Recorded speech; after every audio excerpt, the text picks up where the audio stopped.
Hay alguien en tu vida que te quiere. Lo sabes porque te lo dice. Te lo dice con palabras que suenan exactas, con gestos que llegan en el momento correcto, con una atención que al principio se sentía como algo que nunca habías recibido de nadie. Y sin embargo, algo no cuadra. No puedes señalarlo claramente. No hay un incidente específico que justifique lo que sientes. Las personas que te conocen te dirían que eres afortunado de tener a alguien así. Pero hay algo, una sensación que aparece después de ciertas conversaciones, un cansancio que no corresponde exactamente al tiempo que pasaste con esa persona, una confusión sobre si lo que sientes tiene sentido o si simplemente no estás siendo justo. Eso que sientes tiene nombre y hoy vamos a nombrarlo. Esto es Relaciones que te destruyen, episodio 5. El episodio anterior hablamos de el manipulador, de cómo opera desde la invisibilidad, de cómo usa tu bondad como punto de entrada. Y hay algo que quedó dicho sin ser dicho completamente, que dentro de las personas que manipulan hay un perfil específico que merece su propio espacio, no porque sea el único que causa daño, sino porque es el que produce el tipo de confusión más específica y más duradera. La confusión de quien no sabe si lo que siente tiene sentido, de quien se pregunta si el problema es él y no la relación, de quien llevaría años en algo que lo agota sin poder nombrarlo completamente. Ese perfil es el narcisista, y hoy vamos a verlo con la claridad que merece. Permíteme contarte algo antes de entrar. Llevo muchos años estudiando cómo las personas se dañan entre sí. No en las formas obvias, las que cualquiera reconocería como daño, en las formas sutiles, las que ocurren en silencio, sin testigos, sin marcas visibles, y lo que encontré repetidamente en las historias de personas que llegaban a un punto de agotamiento que no podían explicar era esto, que el problema raramente era la persona que gritaba, era la que nunca gritaba. Era la que sonreía siempre, la que siempre tenía una historia sobre su propio sufrimiento, la que te hacía sentir necesario de una manera que tardabas en entender como trampa. El narcisista, no el del estereotipo, no el que presume de su coche en cada cena, no el que habla únicamente de sí mismo de forma obvia, el otro, el que parece herido, el que parece necesitarte, el que te hace sentir que eres la única persona en el mundo capaz de comprenderlo de verdad. Ese es el más peligroso, y ese es el que vamos a examinar hoy. Marco Aurelio escribía algo que me acompaña cada vez que pienso en este tema. Decía que debemos juzgar la naturaleza de las cosas, no su presentación exterior. Una fruta puede parecer perfecta por fuera y estar podrida por dentro. Una persona puede parecer completamente diferente de lo que es. Hoy vamos a ver 10 formas en que esa diferencia se revela. No para producir desconfianza en todos, para darte los ojos con los que ver lo que llevas tiempo mirando sin ver. Primera lección. El narcisista más peligroso no es el que presume, sino el que parece humilde. Cuando alguien menciona la palabra narcisista, la imagen que aparece es siempre la misma. El que habla de sí mismo sin parar. El que presume de sus logros en cada conversación. El que claramente se cree superior y no le importa que se note. Ese narcisista existe y es relativamente fácil de detectar porque no se oculta. El problema es que hay otro tipo. El que nunca presume. El que parece todo lo contrario. El que habla de sus fracasos, de sus heridas, de lo mucho que sufrió y de lo poco que fue valorado. El que se presenta como la víctima eterna de personas que no supieron verlo. Recuerdo la historia de alguien que me contó hace tiempo. Llevaba 2 años con una persona que todo el mundo en su entorno describía como extraordinariamente sensible. Alguien que había sufrido mucho. Alguien que necesitaba cuidado. Y ella lo cuidaba. Lo cuidaba con toda la energía que tenía, con paciencia, con comprensión, con la convicción de que si alguien la necesitaba de verdad, era él. Y un día, después de una conversación donde él le explicó por qué todo lo que ella hacía era insuficiente, se miró en el espejo y no reconoció la persona que veía. Había desaparecido, no de golpe. Gradualmente, mientras cuidaba a alguien que se presentaba como necesitado. Séneca observaba algo que tarda en entenderse completamente: que los vicios más dañinos son los que se disfrazan de virtudes. La avaricia se presenta como prudencia, la cobardía se presenta como cautela, y el narcisismo puede presentarse como sensibilidad, como profundidad, como la herida de alguien demasiado especial para un mundo que no lo merece. El narcisista encubierto no te dirá que es especial. Te hará sentir que tú eres especial por haberlo descubierto. No presumirá de sus logros, se quejará de que nadie lo valora, y esa queja activará en ti algo que el narcisista obvio nunca podría activar: tu compasión, tu instinto de proteger, tu necesidad de ser la persona que finalmente lo ve de verdad. Y mientras estás ocupado sintiéndote noble por ayudarlo, él te consume, sin que lo notes, porque estás demasiado enfocado en su sufrimiento para atender al tuyo. Epicteto enseñaba algo que se vuelve fundamental aquí: observa los efectos, no las palabras. ¿Cómo te sientes después de interactuar con esta persona? No durante, después. ¿Te sientes elevado o drenado? ¿Libre o culpable? ¿Visto o invisible? Los efectos revelan la verdad que las palabras ocultan. El narcisista que presume te permite defenderte porque lo ves venir. El narcisista que parece herido te desarma porque activa tu mejor instinto. Y ese instinto, tan genuino, tan tuyo, es exactamente la puerta por la que entra. Quiero añadir algo sobre esta primera lección que pocas veces se nombra directamente. El narcisista encubierto frecuentemente tiene un origen que explica, aunque no justifica, su forma de relacionarse.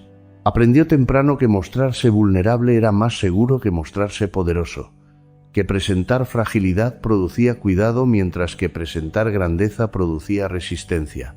Y así desarrolló una forma de obtener lo que necesitaba que pasó a ser su modo predeterminado de existir. Esto no lo hace inofensivo, lo hace más difícil de ver. Y también, para las personas con más capacidad de empatía, más difícil de abandonar. Porque cuando entiendes el origen, cuando ves la herida detrás de la conducta, la compasión se activa de nuevo. Los estoicos distinguían entre entender a alguien y ser destruido por alguien. Marco Aurelio podía comprender las circunstancias que formaban a las personas que le causaban daño. Esa comprensión era parte de su práctica filosófica. Pero esa misma práctica incluía la claridad de que entender a alguien no te obliga a tolerar lo que hace. Puedes comprender el origen y aún así protegerte del efecto. Las dos cosas pueden coexistir. Segunda lección.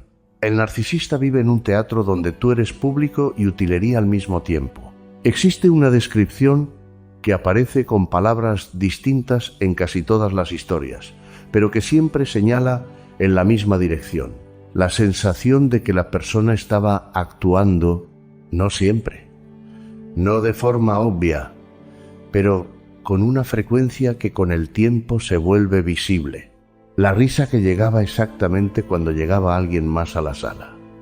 La historia que se modificaba sutilmente según quien escuchaba. La emoción que aparecía con una precisión que, vista desde la distancia, resultaba demasiado precisa para ser espontánea. Marco Aurelio se esforzaba por ser el mismo en público y en privado, con el esclavo y con el senador. Esa consistencia era para él señal de integridad, de que no había actuación sino carácter genuino. El narcisista vive exactamente en el polo opuesto. Cada interacción es una escena. Cada persona en su vida es un personaje secundario cuya función es realzar su historia. Tú no existes como ser independiente con tus propios dramas, tus propias complejidades, tu propia historia que merece ser contada. Existes como parte de la suya. Séneca escribió sobre aquellos que no pueden estar solos porque necesitan audiencia constante. El narcisista necesita testigos. Sin alguien que observe su grandeza o su sufrimiento, siente que no existe plenamente. Por eso te necesita cerca. Pero no te necesita a ti. Necesita la función que cumples. Cuando están solos, cuando no hay audiencia, algo en él cambia. La energía baja, el interés disminuye, el teléfono se convierte en el sustituto de la audiencia que falta. Cuando llegan otros, la transformación es visible para quien sabe lo que busca. La voz cambia, la postura cambia, las historias aparecen con una fluidez que no tenían hace un momento.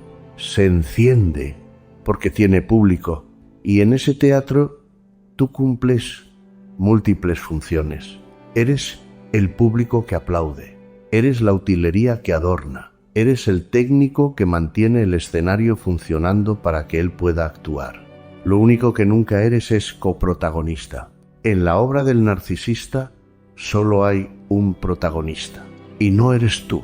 Hay un momento que muchas personas describen cuando finalmente ven este patrón, el momento donde están en una reunión con el narcisista y otras personas y observan desde un lugar diferente. No participan de la misma manera de antes. Observan y ven el teatro con una claridad que antes no tenían. Ven cómo las historias cambian según quien escucha, cómo la energía se enciende cuando llega alguien con más capacidad de admirar, cómo ciertas personas son descartadas sutilmente cuando ya no producen el efecto buscado. Y ese momento de ver, aunque puede ser doloroso porque implica reconocer cuánto tiempo estuvieron dentro sin verlo, produce también algo valioso. La distancia, no la distancia emocional del que ya no le importa. La distancia epistémica del que puede ver con claridad lo que antes no podía ver desde adentro. Séneca diría que esa distancia es el primer espacio de libertad, porque el que está completamente dentro del teatro del narcisista no puede verlo como teatro, solo puede vivirlo como realidad.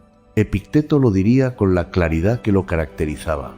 El hombre centrado en su carácter no cambia según quien mira. El hombre centrado en la imagen cambia constantemente porque depende de la percepción externa para saber quién es. Esa dependencia de la mirada ajena, disfrazada de carisma, de energía social, de la capacidad de llenar cualquier sala, es la trampa más elegante que el narcisista tiende. Porque desde afuera parece un don. Desde adentro, desde el lugar donde tú vives la relación, es el agotamiento de sostener un escenario que nunca descansa. Tercera lección.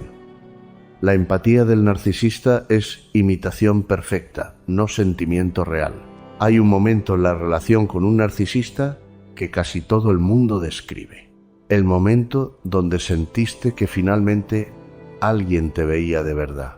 Quizás fue una conversación donde dijo exactamente lo que necesitabas escuchar. Quizás fue la forma en que respondió cuando compartiste algo vulnerable. Quizás fue esa mirada de comprensión que pocas personas te habían dado antes, y eso fue real. La intensidad de ese momento fue real. Lo que sentiste fue real. Lo que no era real era lo que había detrás de ese momento. Marco Aurelio reflexionaba sobre la naturaleza de las emociones genuinas versus las simuladas. Reconocía que es posible actuar con pasión sin sentirla, mostrar interés sin tenerlo, simular conexión sin experimentarla. Esta actuación puede ser tan convincente que engaña incluso al actor. El narcisista ha aprendido a imitar la empatía con una precisión que resulta desconcertante cuando finalmente se entiende lo que ocurrió. Sabe qué decir cuando estás triste. Sabe qué expresión poner cuando cuentas un problema.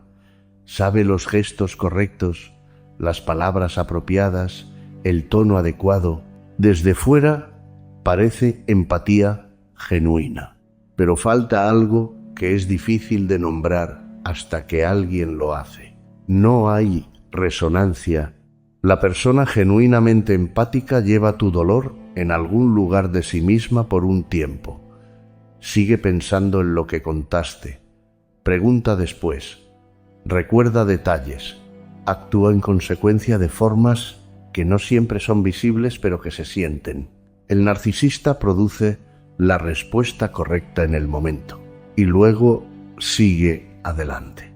Tu crisis fue un paréntesis en su vida que ya cerró. Séneca escribió sobre la diferencia entre entender algo intelectualmente y sentirlo verdaderamente. El narcisista entiende que la situación requiere una respuesta emocional y la produce como actor que entra en personaje con la convicción suficiente para que sea convincente. Pero no hay eco interior, no hay ese lugar donde tu dolor se convierte momentáneamente en el suyo.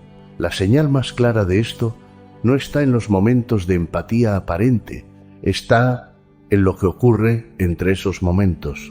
La persona genuinamente empática sostiene su cuidado a lo largo del tiempo. Es consistente no solo cuando hay crisis, sino también cuando no hay nada dramático que exija respuesta. El narcisista aparece en los momentos donde la empatía es visible y esperada. Desaparece en los ordinarios. Hay algo más concreto todavía. Cuando compartes algo con la persona genuinamente empática, algo cambia en ella para siempre.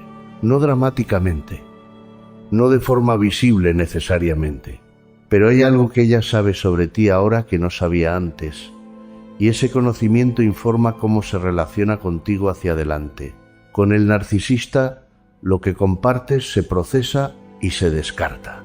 La próxima vez que lo necesites, tendrás que contarlo de nuevo, porque no fue almacenado en el lugar donde se guarda lo que importa. Fue procesado en el lugar donde se guarda lo que se necesitaba producir una respuesta adecuada en ese momento. Y luego, cerrado. Epicteto enseñaba que las acciones sostenidas revelan el carácter verdadero.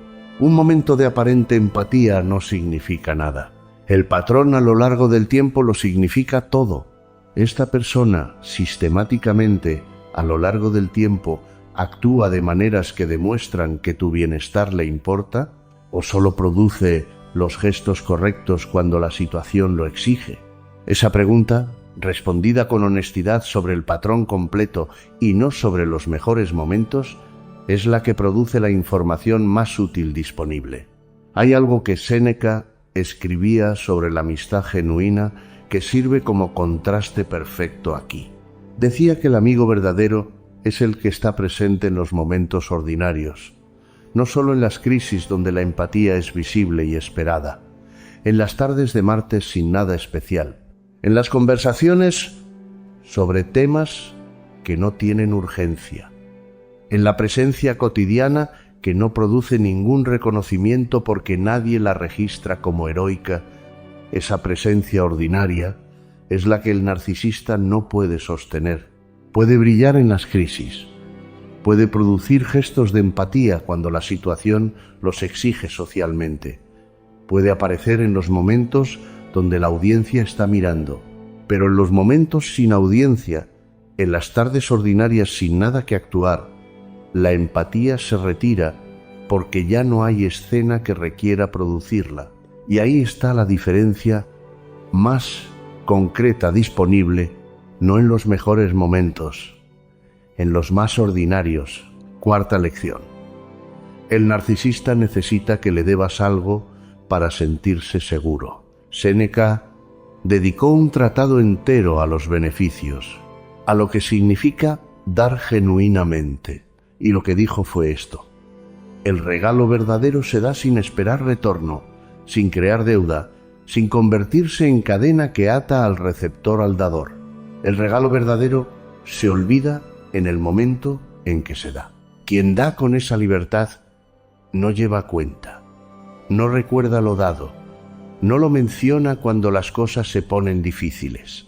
El narcisista da de una manera que desde afuera parece generosidad, pero que por dentro tiene una estructura completamente diferente. Cada favor que te hace es una moneda que deposita en un banco invisible. Cada regalo viene con un recibo que él guarda cuidadosamente aunque nunca lo mencione. Cada ayuda que te ofrece aumenta lo que le debes, aunque nunca se acordó ningún préstamo. Al principio no lo ves, ves la generosidad, ves la disponibilidad, ves a alguien que da sin pedir nada a cambio. El momento donde la verdad se revela siempre llega de la misma manera, cuando no respondes de la forma que él esperaba, cuando tu gratitud no alcanza el nivel requerido, cuando no priorizas lo que él necesita después de lo que te dio, cuando decides hacer algo que va contra sus intereses después de todo lo que ha hecho por ti. Y entonces, de repente, aparece el inventario, todo lo que hizo, todo lo que sacrificó, todo lo que te dio cuando nadie más lo habría hecho. De pronto el regalo era préstamo. De pronto la generosidad era inversión. Marco Aurelio observaba que las verdaderas intenciones se revelan cuando las expectativas no se cumplen. El hombre verdaderamente generoso no lleva cuenta. No puede llevarla porque no la abrió. El que lleva cuenta revela que nunca estuvo dando, estaba comprando. Esta dinámica te mantiene en deuda perpetua. Nunca puedes pagar lo suficiente porque la deuda no tiene términos claros. Siempre puedes haber dado más, agradecido más, sacrificado más, y como nunca terminas de pagar, nunca eres libre de irte. Estás atado por las cadenas de la gratitud obligatoria. Epicteto diría que debemos examinar los regalos que recibimos con la misma atención que cualquier otra cosa. ¿Vienen con condiciones implícitas? ¿El dador lleva cuenta de lo dado? ¿Hay expectativas no declaradas que se activan cuando no cumples? Si es así, no son regalos, son inversiones que esperan retorno. Y cuando el retorno no llega, el inversionista se cobra de otras formas. Hay algo sobre la dinámica de la deuda que Séneca observaba con una perspicacia que resulta especialmente útil aquí. Decía que hay personas que dan con el único propósito de crear dependencia, que entienden, quizás sin poder articularlo, que quien debe algo es más fácil de controlar que quien no debe nada, y que la deuda más efectiva no es la que se declara abiertamente, sino la que se instala en silencio, sin términos claros, sin fecha de vencimiento, sin forma de saber cuándo está completamente pagada. Esa deuda nunca puede pagarse completamente, porque el que la administra puede ajustar los términos cada vez que la deuda amenaza con cancelarse. Un favor adicional, un sacrificio nuevo, un momento donde te recuerda cuánto ha hecho, y la deuda vuelve a acumularse. El antídoto que los estoicos ofrecían para esto no es dejar de recibir, es distinguir entre quien da libremente y quien da para atar. El primero da y suelta, olvida lo dado. El segundo da y retiene. Recuerda todo lo dado con una precisión que solo existe cuando hay un propósito detrás. Esa diferencia, visible en el tiempo, es la información más concreta disponible sobre las intenciones reales detrás de la generosidad que parece gratuita. Quinta lección. El narcisista convierte cada conversación en una competencia que debe ganar. Con el tiempo empecé a notar un patrón en las personas que describían su relación con un narcisista. No podían terminar sus historias. No me refiero a que alguien las interrumpiera de forma obvia. Me refiero a algo más sutil, a la forma en que sus historias eran convertidas en trampolines hacia otras historias. a la forma en que compartir algo bueno producía inmediatamente una comparación, a la forma en que salían de cada conversación sin haber podido decir completamente lo que tenían que decir. Marco Aurelio practicaba el diálogo como búsqueda conjunta de verdad. No le importaba quién tenía razón al inicio, le importaba llegar juntos a mejor comprensión, y para eso era necesario escuchar de verdad, no esperar el turno para hablar. El narcisista no puede hacer eso, porque el diálogo genuino requiere olvidarse de uno mismo por un momento, requiere atención completa hacia otro, y eso es exactamente lo que el narcisista no puede sostenerse haciendo. Así que mientras tú hablas, él espera. No procesa lo que dices. Busca el hueco donde insertar su propia historia. Tu historia es el trampolín. La llegada no es el destino. Y lo hace con una eficacia que al principio no se percibe como problema porque es muy fluido. Hay una transición de tu historia a la suya que parece natural. Una conexión que él traza entre lo que dices y lo que él tiene que decir. Pero si lo observas a lo largo del tiempo, el patrón es consistente. Cuando compartes algo bueno que te pasó, hay una celebración breve seguida de algo suyo que lo supera o lo iguala. Cuando compartes un problema, hay una validación seguida de un problema suyo más grave. Cuando logras algo, hay una referencia a algo que él logró antes. No porque sea malicioso necesariamente, sino porque escuchar sin competir requiere una seguridad interior que el narcisista no tiene. Epicteto enseñaba que la verdadera fortaleza no necesita probarse constantemente. El hombre seguro de sí mismo puede alegrarse por los éxitos ajenos sin sentirse amenazado. Puede escuchar sin competir. Puede celebrar sin comparar. La compulsión de ganar cada interacción revela exactamente lo contrario de lo que presenta. No confianza. Inseguridad profunda, disfrazada de confianza. Y el efecto acumulado de años de conversaciones donde nunca puedes terminar tu historia, donde nunca puedes brillar sin que algo te opaque, donde nunca puedes traer tu vida completa porque siempre hay algo suyo que es más urgente, es sutil pero devastador. Empiezas a traer menos, a contar historias más cortas, a no compartir ciertos logros porque sabes lo que vendrá, a callarte partes de ti mismo para evitar el proceso de convertirte en trampolín y gradualmente, sin haberlo decidido conscientemente, te vuelves más pequeño en esa relación. Esta forma de reducción conecta con algo que el episodio anterior describía sobre el aislamiento.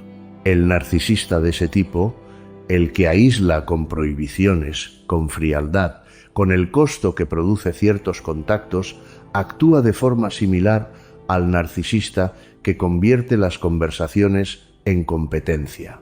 El efecto final es el mismo: un mundo que se contrae, una versión de ti que se achica para caber en el espacio que la relación permite. Pero la forma de producirlo es diferente. El que convierte las conversaciones en competencia no te dice que no hables, solo hace que hablar cueste suficiente para que gradualmente hables menos. Y con el tiempo, esa economía del silencio, esa tendencia a traer versiones más pequeñas de ti mismo para evitar el proceso de ser convertido en trampolín, produce algo que el narcisista no tuvo que pedir directamente: tu reducción. Séneca escribía sobre el valor de poder hablar libremente, de poder traer lo que uno es completamente a las conversaciones que importan, como una de las formas más básicas de bienestar social. Cuando eso no es posible, algo en la persona se retira. Y ese retiro, aunque silencioso, es también daño. Sexta lección. El narcisista alterna adoración y desprecio para mantenerte desorientado. Quiero hablarte de algo que los que lo han vivido describen como lo más desconcertante de toda la experiencia, no el daño en sí mismo. La confusión sobre si hubo daño, Porque hay momentos en la relación con un narcisista que son genuinamente extraordinarios. Momentos donde sientes que esa persona te ve de una manera que nadie más te ha visto, donde la conexión parece tan profunda que nada de lo que ocurre en los momentos difíciles puede ser tan importante como para eclipsarla. Y esos momentos son la razón por la que te quedas, no el miedo, no la dependencia económica necesariamente. Esos momentos, la esperanza de que vuelvan.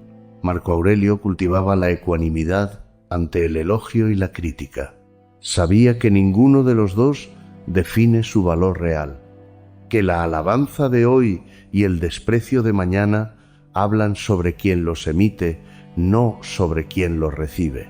El narcisista usa deliberadamente la inestabilidad como herramienta de control, no siempre de forma consciente, pero el efecto es el mismo. Un día eres lo mejor que le pasó. Al siguiente, eres la fuente de todos sus problemas. Un momento te idealiza, te pone en un pedestal, te hace sentir único e irrepetible. El siguiente te devalúa, te critica, te hace sentir que nunca serás suficiente. Este patrón tiene un nombre que los psicólogos usan y que resulta útil conocer: idealización y devaluación. Y es extraordinariamente efectivo para crear algo que el narcisista necesita más que ninguna otra cosa. Tu dependencia, cuando estás en la fase de adoración, harías cualquier cosa por mantenerla. Cuando estás en la fase de desprecio, harías cualquier cosa por volver a la adoración. En ambos casos, estás haciendo cualquier cosa. Ese es el punto. Séneca escribió sobre el peligro de depender de las opiniones fluctuantes de otros para saber quién eres. Con el narcisista, esa fluctuación no es accidental, es estrategia. Epicteto recordaría algo fundamental: tu valor no cambia según la percepción del narcisista. No eras perfecto cuando te adoraba, no eres despreciable cuando te devalúa. Eras y eres la misma persona. Lo que cambia es su necesidad del momento y la táctica que usa para cubrirla. Pero cuando has vivido suficiente tiempo en ese ciclo, eso es más fácil de decir que de sentir.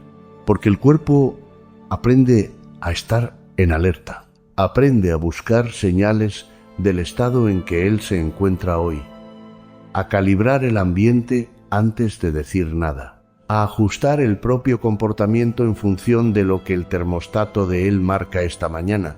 Y ese estado de vigilancia constante, que al principio parece cuidado, que parece atención, es en realidad lo que Marco Aurelio llamaría la pérdida de la ciudadela interior, el lugar tuyo que ya no es tuyo. Hay algo que quiero añadir sobre el ciclo de idealización y devaluación que pocas conversaciones sobre este tema incluyen.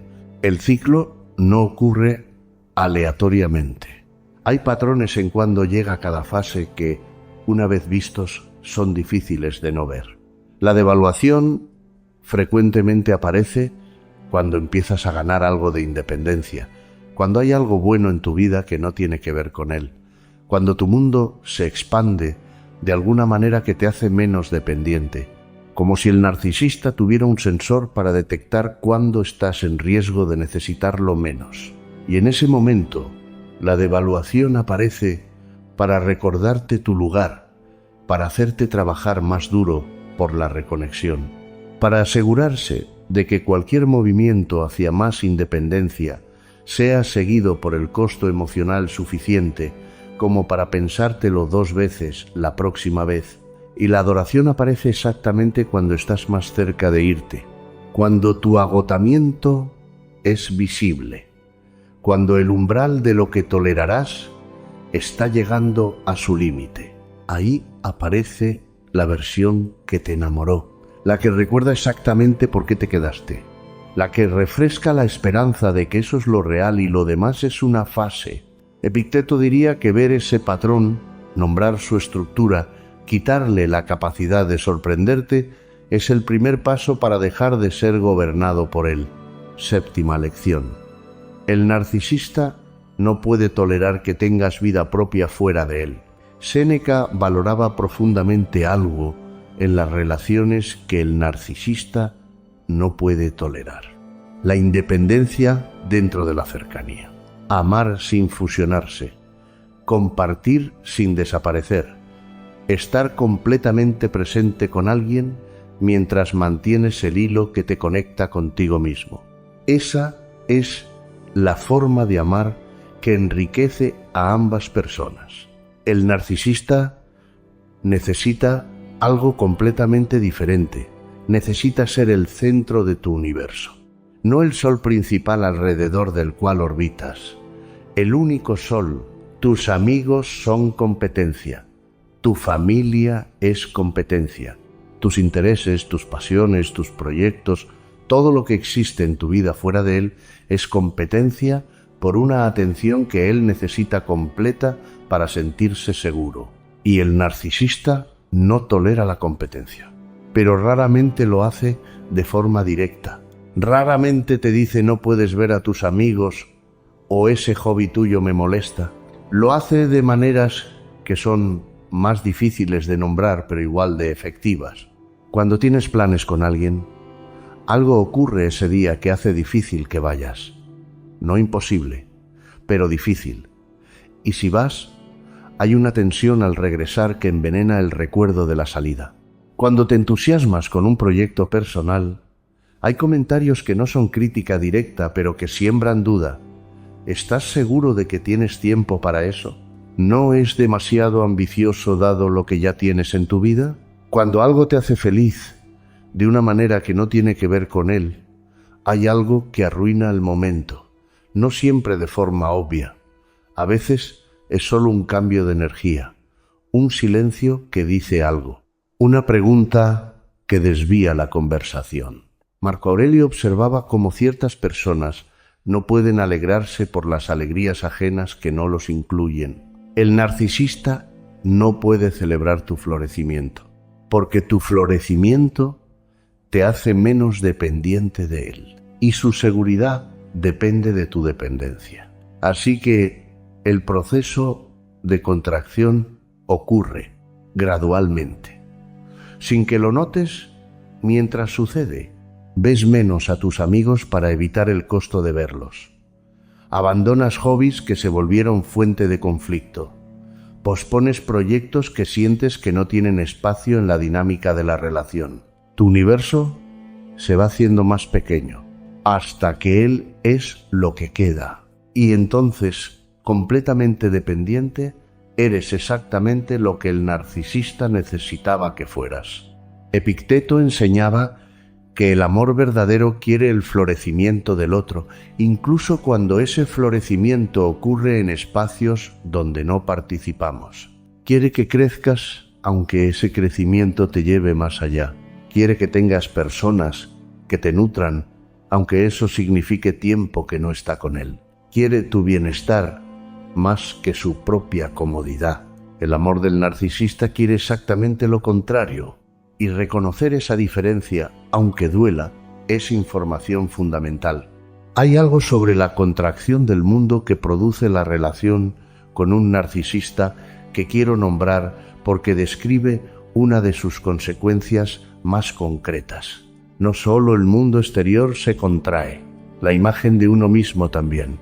Porque si durante tiempo suficiente el único espejo disponible es el del narcisista, y ese espejo siempre devuelve una imagen que incluye dependencia de él, empiezas a verte a ti mismo a través de esa imagen, como alguien que lo necesita, como alguien que no estaría bien sin él, como alguien cuyas relaciones externas son menos importantes que la relación con él. Esa imagen, instalada gradualmente, tiene un efecto práctico muy específico. Hace que la idea de salir parezca más aterradora de lo que objetivamente es. Porque si te ves a ti mismo como alguien que depende de él para funcionar, cualquier movimiento hacia la independencia parece un salto al vacío. Séneca escribiría sobre la recuperación de la imagen propia como uno de los trabajos más importantes disponibles después de este tipo de relación. No la autoestima en el sentido superficial, la capacidad de verte a ti mismo con la misma claridad y la misma honestidad con que ves cualquier otra cosa, sin el filtro del narcisista, con tus propios ojos. Octava lección. El narcisista usa tu compasión como puerta de entrada a tu destrucción. Hay una trampa específica para personas específicas. No funciona con todos. Funciona con los mejores, con los que tienen más capacidad de cuidar, con los que sienten genuinamente el dolor de otros, con los que no pueden ver sufrimiento sin querer hacer algo al respecto.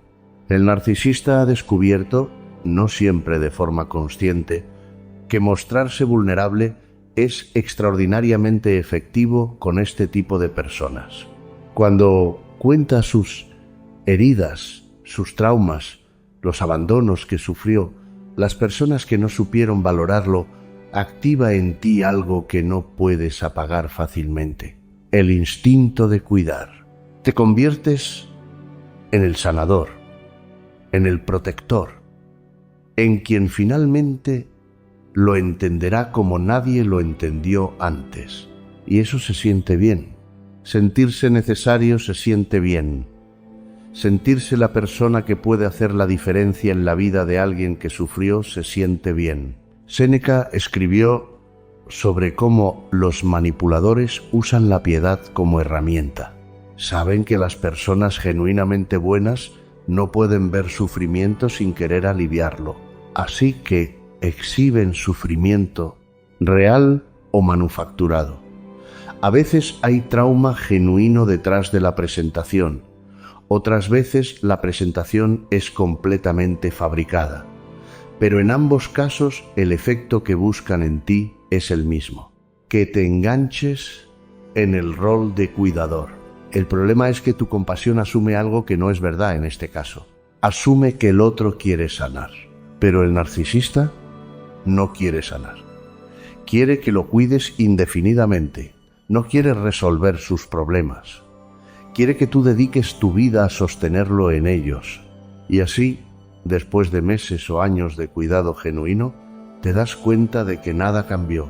Las mismas crisis, los mismos patrones, las mismas heridas que parecían estar en proceso de sanar y que de alguna manera siempre regresan justo cuando tú necesitas algo o cuando la dinámica amenaza con cambiar. Epicteto lo plantearía de forma directa: la ayuda que das ¿produce cambio o produce dependencia? Si después de mucho tiempo de cuidar a alguien, la persona está exactamente igual o en un estado más complejo, la pregunta honesta es si tu cuidado ayuda o si simplemente permite que el patrón continúe. Marco Aurelio recordaría algo que la compasión tiende a olvidar: hay límites legítimos. Puedes comprender el dolor de alguien y aún así negarte a ser destruido por él. Puedes tener empatía genuina y aún así proteger lo que necesitas proteger. La compasión que te aniquila no es virtud, es autodestrucción con máscara noble. Y el narcisista aprendió, de una forma u otra, que esa máscara noble es el disfraz que mejor funciona contigo. Merece ser dicho con claridad algo sobre las personas que caen en esta trampa. No son personas débiles. Son personas con más capacidad de cuidar que la media, con más disposición a dar, con más tolerancia al malestar propio cuando perciben el de otros. Esas son cualidades genuinamente valiosas. El problema no está en las cualidades. El problema está en que el narcisista las identificó y las dirigió, no hacia algo que las honre, hacia algo que las explote. Y lo que los estoicos ofrecen aquí no es la supresión de esas cualidades. No te piden que dejes de ser alguien capaz de cuidar. Te piden que dirijas ese cuidado hacia donde puede florecer. Hacia personas cuya fragilidad es genuina y que tienen la voluntad, aunque no siempre la capacidad, de mejorar. Hacia relaciones donde dar produce crecimiento mutuo en lugar de dependencia unilateral, hacia contextos donde tu compasión construye algo en lugar de sostener indefinidamente algo que no quiere cambiar. La compasión bien dirigida es una de las fuerzas más poderosas disponibles. Mal dirigida es exactamente lo que el narcisista encontró en ti. Hay algo concreto que esta lección propone como práctica, no la supresión de la compasión. La pregunta que la antecede.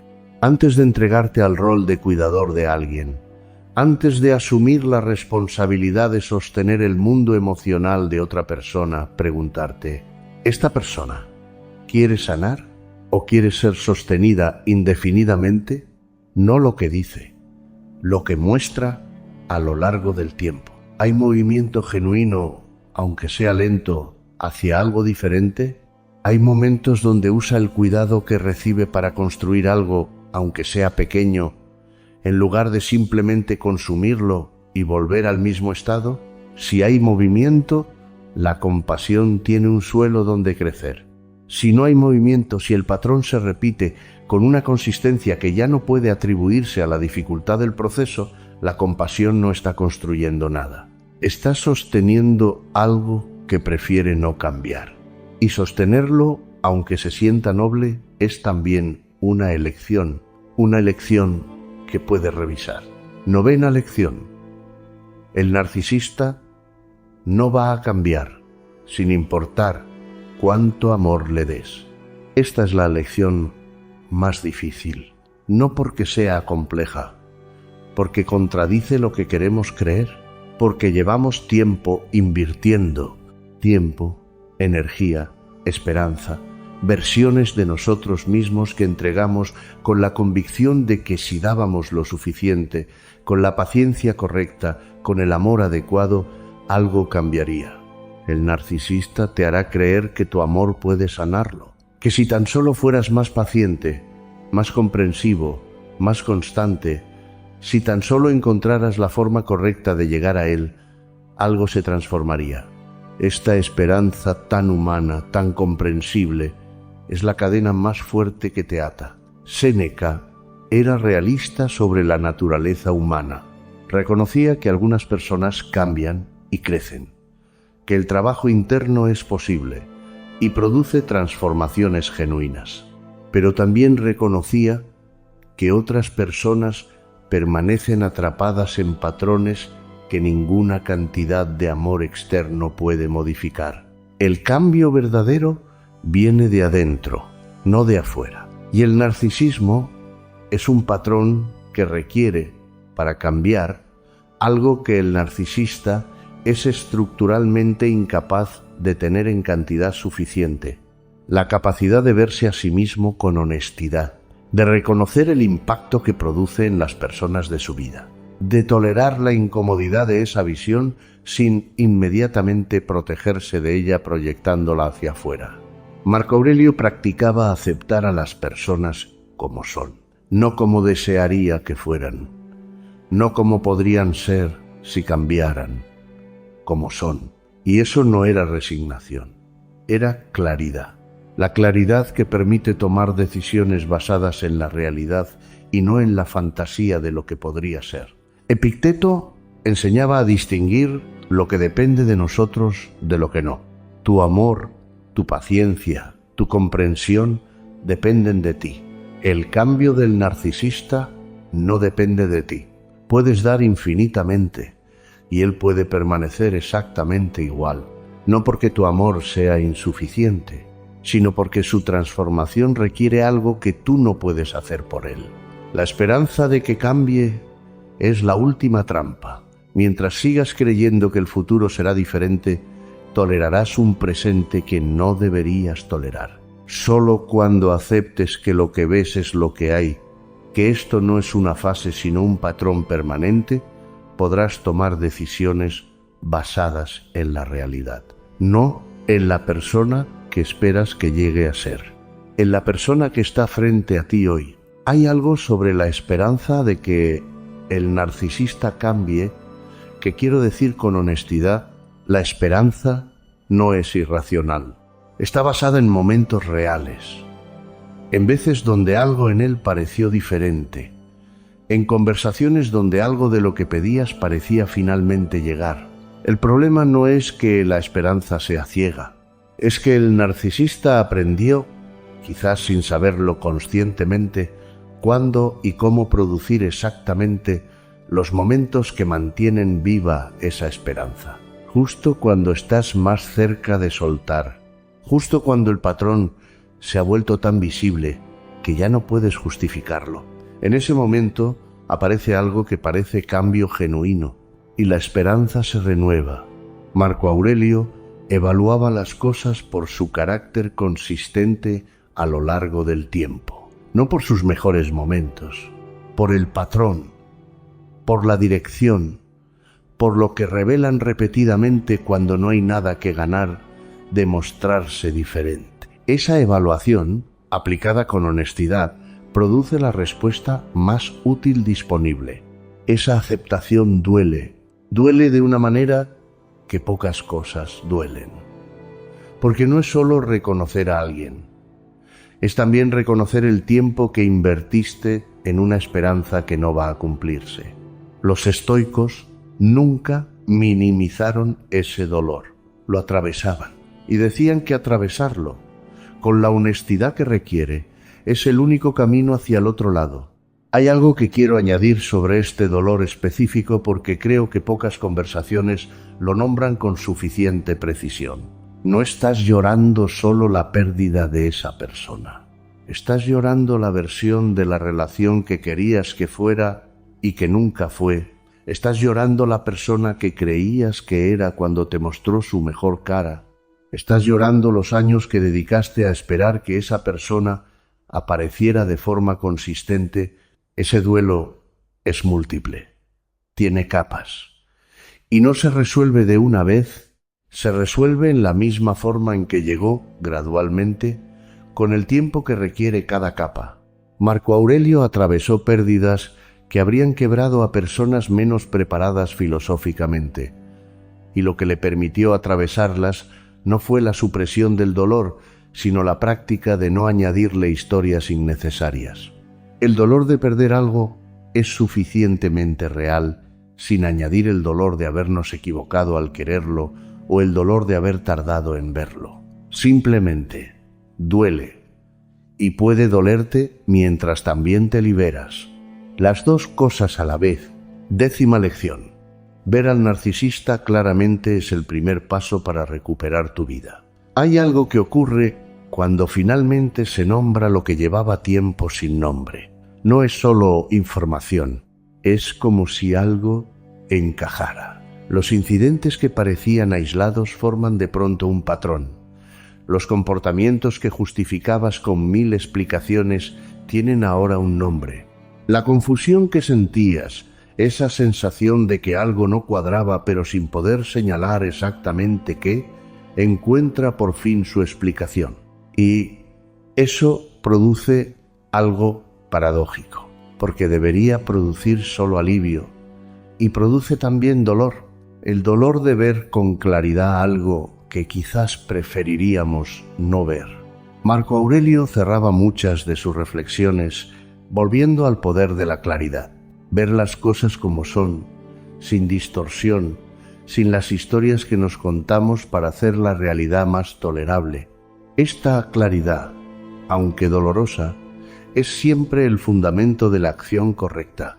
Séneca escribió que el conocimiento de la enfermedad es el comienzo de la cura.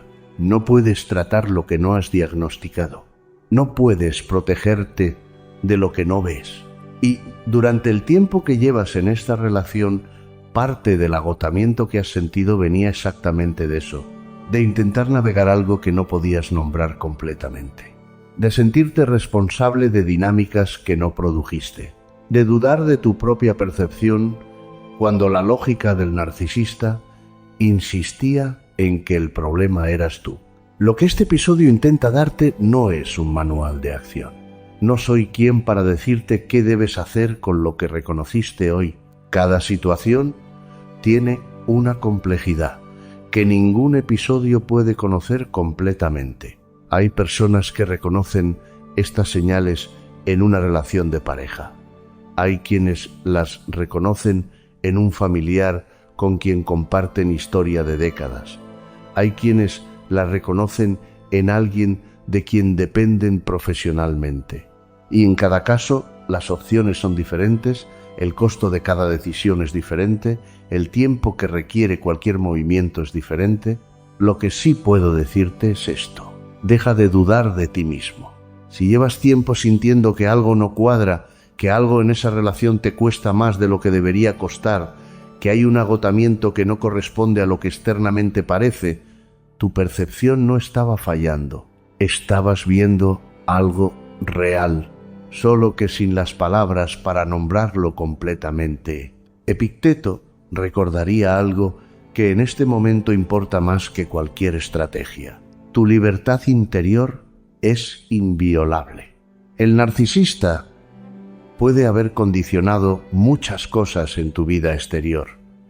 Puede haber reducido tu círculo. Puede haber erosionado tu confianza en tu propia percepción. Puede haber instalado una voz interna que suena como la suya cuando te juzgas a ti mismo. Pero hay algo que no pudo tocar: tu capacidad de ver claramente cuando finalmente tienes las palabras, tu capacidad de juzgar con razón cuando el ruido se silencia lo suficiente, tu capacidad de elegir tu respuesta, esa permanece intacta, siempre estuvo intacta. Y es desde ese centro que nadie puede confiscarte, que puedes empezar a decidir qué quieres hacer con lo que hoy ves. No mañana, no cuando todo esté resuelto, desde aquí, con lo que sabes ahora.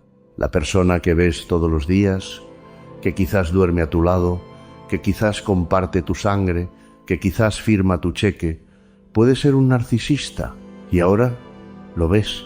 Ese ver es doloroso, pero es también el primer respiro de libertad después de tiempo en la confusión que alguien más diseñó para ti. Lo que hagas con esta claridad es el siguiente capítulo, y al menos ahora ese capítulo lo escribes con los ojos abiertos. El narcisista que hay en tu vida, sea quien sea, no define quién eres. Define lo que viviste. Y hay una diferencia enorme entre las dos cosas. Lo que viviste es tu historia. Es real, tiene peso. Merece ser reconocido, procesado, honrado en su dificultad. Pero no es lo que eres. Eres la persona que navegó eso, que llegó hasta aquí, que tiene en este momento la claridad suficiente para ver lo que antes no podía ver completamente. Esa persona, la que ve, la que puede juzgar con razón, la que puede elegir su respuesta, esa permanece intacta. Siempre lo estuvo. Séneca lo diría con una claridad que resulta especialmente pertinente aquí: que el hombre no es lo que le ocurrió, es lo que elige hacer con lo que le ocurrió. Esa elección siempre fue tuya, sigue siendo tuya. Y este episodio, si algo de lo que dijo resonó, ya es parte de los materiales con que tomas esa elección. No mañana. Ahora, lo que no nombras no puedes cambiarlo. Hoy nombraste algo. Y hay algo sobre ese ver que merece ser dicho antes de que este episodio termine. El ver no siempre llega completo. A veces llega en partes. Una parte hoy, otra la semana que viene, otra cuando algo específico ocurra y de pronto encaje con lo que hoy entendiste. Y hay días donde lo que viste hoy se nubla de nuevo, donde la voz del narcisista que internalizaste dice que quizás estás exagerando, que quizás no es tan grave, que quizás eres tú quien tiene el problema de percepción. Esos días no invalidan lo que viste hoy, solo muestran cuánto trabajo hizo esa relación sobre tu capacidad de confiar en tu propia percepción. Y ese trabajo, el de recuperar la confianza en lo que ves, no se hace de una vez. Se hace exactamente de la misma manera que el daño fue instalado, gradualmente, con repetición, con el tiempo que requiere que algo se asiente profundamente. Séneca escribía sobre el progreso filosófico con una honestidad que resulta útil aquí. Decía que el avance no siempre es visible desde adentro mientras ocurre, que la persona que avanza frecuentemente no puede verlo porque está demasiado cerca del proceso, que el indicador más confiable no es la sensación de haber llegado, sino la dirección consistente a lo largo del tiempo. Si la dirección de tu vida, medida no en días sino en meses, apunta hacia más claridad, más capacidad de ver, más confianza en tu propia percepción, la dirección es correcta. Eso es suficiente. Eso ya cambia algo. El próximo episodio entra en un territorio que sigue directamente de lo que hoy vimos. Cuando el narcisista que describimos no es alguien a quien puedes alejarte, cuando está en el trabajo, cuando porta un título, cuando tiene poder sobre aspectos de tu vida que no puedes simplemente reorganizar. El narcisista con autoridad, eso es lo que sigue. Esto es estoicismo para ganadores. Esto es relaciones que te destruyen. Ahora viene la parte que separa a los que escuchan de los que realmente cambian. Esta comunidad existe porque tú decides que exista, no con palabras, con actos. Si algo de lo que escuchaste hoy te movió por dentro, deja tu reflexión aquí. La que reciba más apoyo se convierte en el estandarte de esta comunidad, en la voz colectiva de todos los que eligieron no rendirse. Una comunidad que no huye del dolor, que lo atraviesa, con coraje, con criterio, con honor. Si sientes que necesitas más, entra en estoicismoparaganadores.com, no para entretenerte, para transformarte. Ahí encontrarás herramientas construidas para un solo propósito, que vuelvas cada día a ti mismo, a ese lugar donde nada ni nadie te arrebata la paz que construiste con tanto esfuerzo. Y si decides adquirir alguna de ellas, no solo te llevas algo para tu crecimiento, te conviertes en parte de esta misión. Nos ayudas a llevar el estoicismo a miles de personas que hoy están donde tú estuviste antes, que luchan, que caen, que necesitan una palabra que les recuerde quiénes son. Tu aporte mantiene este podcast vivo, lo impulsa, lo expande. Gracias a ti, esto no para. No lo olvides, estoicismoparaganadores.com. Nos vemos en el próximo episodio de Estoicismo para Ganadores, cada lunes, miércoles y viernes. Sin falta. Sesiones estoicas pensadas para acompañarte cuando la vida pesa, cuando cuesta mantener la calma, cuando necesitas que alguien te recuerde quién eres antes de que tú mismo lo olvides. Síguenos. El estoico que no se entrena en la calma, no encuentra la calma cuando la tormenta llega. Hasta el próximo episodio. Este camino lo caminamos juntos, y cada vez somos más los que elegimos no rendirse. Recuerda esto: eres el único dueño de tu percepción, el arquitecto de tu paz, el único responsable de la guerra que decides librar o de la que decides terminar. Eso es el estoicismo, no una filosofía, una forma de ser invencible. Esto es estoicismo para ganadores.